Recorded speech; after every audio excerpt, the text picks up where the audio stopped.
அன்பு நேயர்களே, கடந்த பகுதியில் அர்ஜுனன் மறந்ததை பார்த்தோம். இப்போது கிருஷ்ணர் அவனுக்கு ஒரு கதையை சொல்லத் தொடங்குகிறார். இந்த கதை ஒரு பிராமணனுக்கும் ஒரு சித்தருக்கும் இடையே நடந்த உரையாடல்.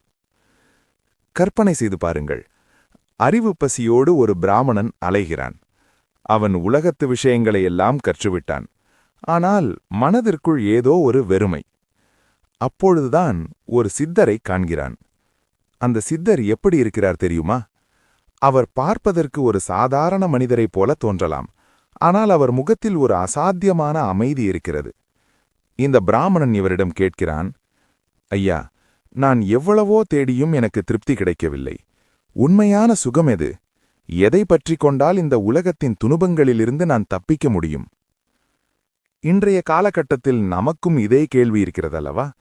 எவ்வளவு பணம் வந்தாலும் வசதிகள் பெருகினாலும் ஏதோ ஒரு பயம், ஏதோ ஒரு நிம்மதியின்மை நம்மை துரத்திக் கொண்டே இருக்கிறது.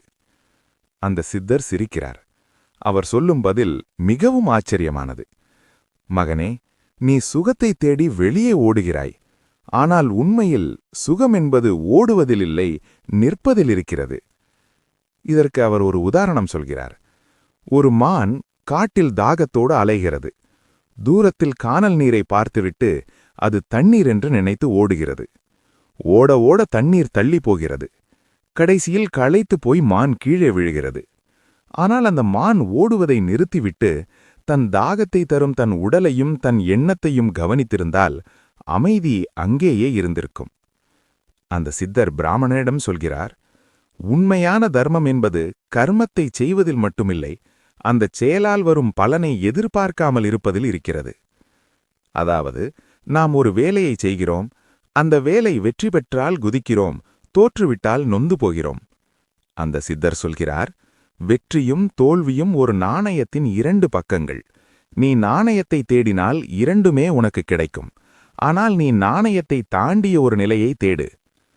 இதை கேட்ட பிராமணனுக்கு ஒரு சந்தேகம் வருகிறது. சுவாமி, செய்யலே செய்யாமல் சும்மா இருக்க சொல்கிறீர்களா? சித்தர் சொல்கிறார், இல்லை, கடமையைச் செய். ஆனால் அந்தச் செயலில் நான் செய்கிறேன் என்கிற அகந்தையை விட்டுவிடு. ஒரு மரம் பழத்தை தருகிறது, ஆனால் அது நான் கொடுத்தேன் என்று தம்பட்டமடிப்பதில்லை. அதுபோல நீயும் மாறு. இந்த இடத்தில் கிருஷ்ணர் அர்ஜுனனிடம் மறைமுகமாகச் சொல்கிறார், அர்ஜுனா, நீ போர்க்களத்தில் நின்றபோது நான் போர் செய்கிறேன், நான் இவர்களை கொல்லப் போகிறேன் என்று நினைத்தாய். அதுதான் உன் கவலைக்கு காரணம். ஆனால் நீ உன்னை ஒரு கருவியாக மட்டும் நினைத்திருந்தால் உனக்கு ஞானம் மறந்திருக்காது. நமது வாழ்க்கையிலும் இதுதான் முக்கியம். நாம் செய்யும் ஒவ்வொரு செயலையும் கடவுளுக்கு அர்ப்பணம் என்று செய்து பழகினால் அங்கே பதற்றம் இருக்காது.